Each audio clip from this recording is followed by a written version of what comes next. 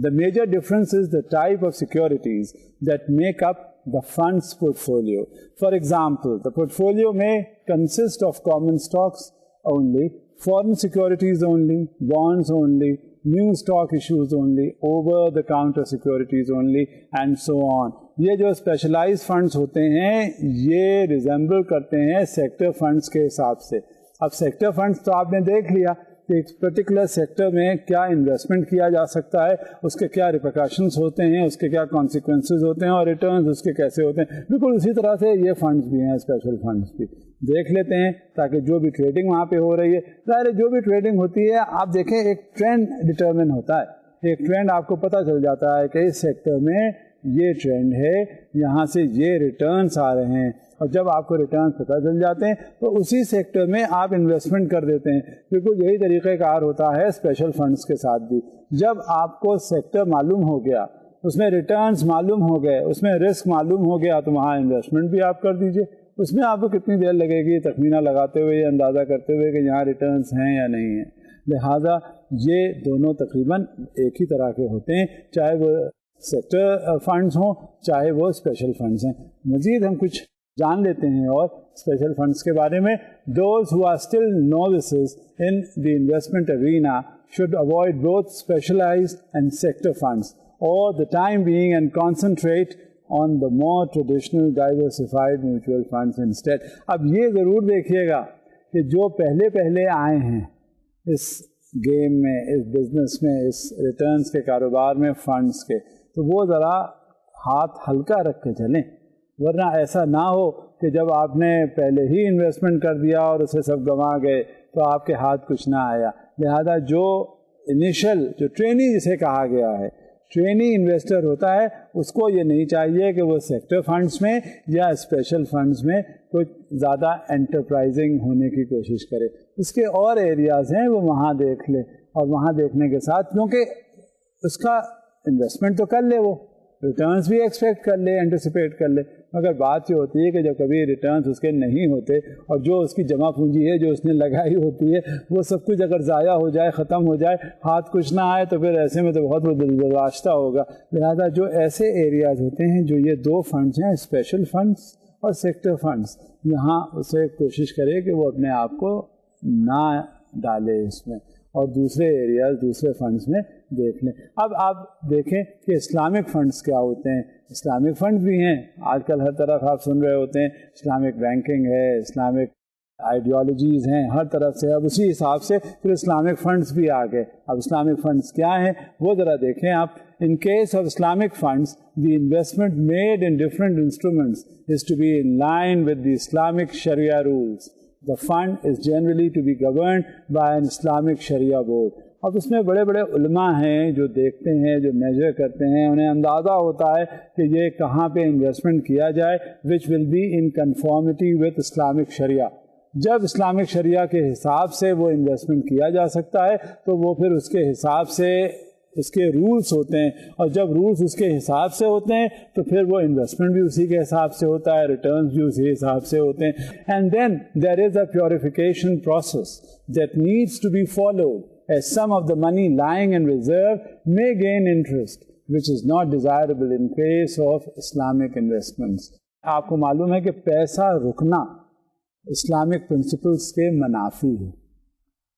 یہ جو زکوٰۃ ہے آپ اچھی طرح جانتے ہوں گے, زکوٰۃ کا کانسیپٹ ہی یہی ہے کہ کسی ایک جگہ ویلتھ رکے نہ, چلتی رہے آگے.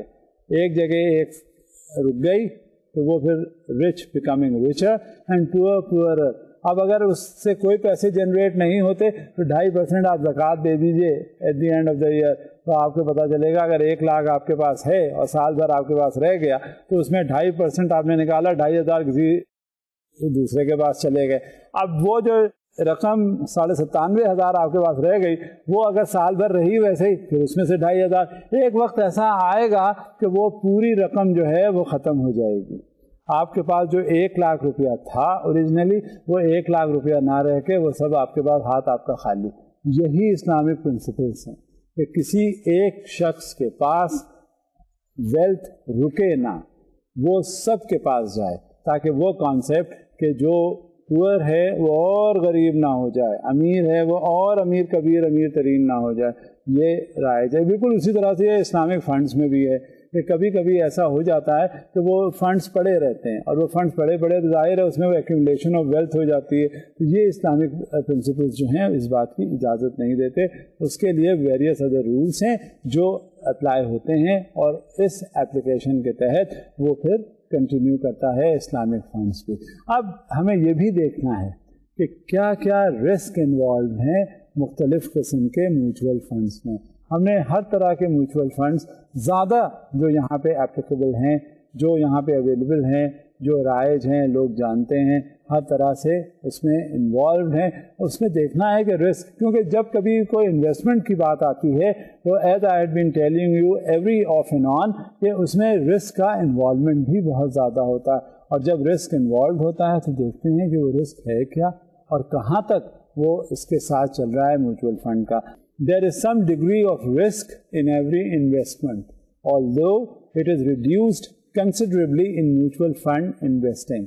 Do not let the specter of risk stop you from becoming a mutual fund investor. جہاں تک یہ میوچول فنڈ کی بات آتی ہے تو وہ اس میں یہ ضرور سمجھیے گا کہ اس میں ایلیمنٹ آف رسک ہے، لیکن یہ نہ ہو کہ آپ رسک کے بارے میں سوچتے ہی رہ جائیں اور انویسٹمنٹ سے گریز کریں، ایسی کوئی بات نہیں ہے۔ رسک ہی تو ہے جو آپ کو آگے لے جاتی ہے۔ اگر رسک نہیں ہوگا تو اسٹیگنیشن آ جاتا ہے، اور جب تک یہ اسٹیگنیشن ہوگا تو وہاں پھر آگے آپ کی گروتھ نہیں ہوگی۔ تو اگر میوچول فنڈ میں رسک انوالوڈ ہے تو don't mind the risk, because this is what life is. unless and until there is risk, you cannot expect to do good in life. Therefore, you continue with the good deed, continue with the investment in mutual funds, and then you would reap the harvest. However, it behaves all investors to determine for them the degree of risk they are willing to accept in order to meet their objectives before making a purchase. Knowing of potential risks in advance will help you avoid situations in which you would not be comfortable. اب یہ ذہن میں ضرور آنا چاہیے کہ اگر جب آپ کو پتہ چل گیا کہ اس میں آپ انویسٹ کرنے جا رہے ہیں، اور جب انویسٹمنٹ آپ نے کرنا چاہا تو اس میں ایک ایلیمنٹ آف رسک ہے۔ ایلیمنٹ آف رسک کہیں بھی ہوتا ہے تو وہ کیا ہوتا ہے، وہ آپ کو تھوڑی دیر ڈی موٹیویٹ کرتا ہے، ڈسکریج کرتا ہے، وہ ذہن میں آپ کے یہ لاتا ہے کہ اگر ہم اس میں انویسٹمنٹ کریں گے تو کل کو پتہ نہیں کیا انجام ہو، لہٰذا ہم انویسٹمنٹ اس میں نہیں کرتے۔ مگر یہ آپ کا ڈیٹرنٹ نہیں ہونا چاہیے، کیونکہ یہ ضرور سمجھ لینا چاہیے کہ اگر سیکیورڈ ہے ہر طرح سے تو وہ، اور اس میں رسک کوئی بھی انوالو نہیں ہے، تو پھر ایسے انویسٹمنٹ کا فائدہ کیا؟ پھر اس میں تو آپ کو ایک فکسڈ یا لو ریٹ آف ریٹرن ہوگا۔ اگر اس میں رسک ہے تو یہ ضرور سمجھ لینا چاہیے کہ اس میں ریٹرنز ہیں، اور قطع نظر اس بات پہ کہ کتنا رسک انوالوڈ ہے وہ انویسٹمنٹ کر دینا چاہیے۔ مزید ہم دیکھتے ہیں کہ کیا ایلیمنٹس اور ہیں اس رسک کے۔ Understanding the risk levels of the various types of mutual funds at the outset will help you avoid the stress that might result from a thoughtless or a hasty purchase. اب یہ تو آپ کی سمجھ بوجھ پر منحصر ہوتا ہے، عقل و فہم پر منحصر ہوتا ہے کہ اگر آپ کو کسی انویسٹمنٹ کے بارے میں معلوم ہے کہ اس میں رسک کتنا ہے، آپ اور زیادہ اپنا زیرک اور فہیم ہو جائیں گے جب اس میں آپ انویسٹ کرنے چلیں گے۔ جب آپ اس میں انویسٹمنٹ کر دیتے ہیں تو آپ کو معلوم ہو جاتا ہے کہ ہاں یہ ہم نے انویسٹمنٹ کیا with all the elements of risk involved. So it becomes tension free, you become stress free. Therefore you should not mind the risk associated with it. میں نے جب بھی آپ سے ذکر کیا ہے رسک کا تو اس میں میں نے آپ کو یہی بتایا ہے کہ دو طرح کے رسک انوالو ہوتے ہیں۔ اب یہ تھی ہائی رسک کی بات کہ جب آپ کبھی انویسٹمنٹ کرنے چلے تو اس میں ایلیمنٹ آف رسک انوالوڈ ہے، اور ایک طرح سے شاید آپ گھبرا سے جائیں کہ اس میں رسک ہے۔ اب یہ دیکھیے کہ یہ میوچل فنڈس جو ہیں اس میں لو لیول آف رسک بھی انوالوڈ ہوتا ہے، اور وہ کیا ہوتا ہے؟ Mutual funds characterized as low-level risks fall into the following categories. Number 1, the money market funds. Number 2, the treasury bill funds. Number 3, the insured bond funds. اب یہ لو رسک کے انویسٹمنٹس ہوتے ہیں جو آپ جس میں انٹرسٹڈ ہوں گے۔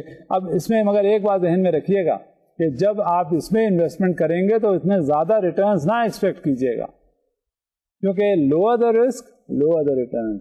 اب یہ دیکھ لیں آگے کہ ماڈریٹ رسک کن انویسٹمنٹس میں ہوتے ہیں.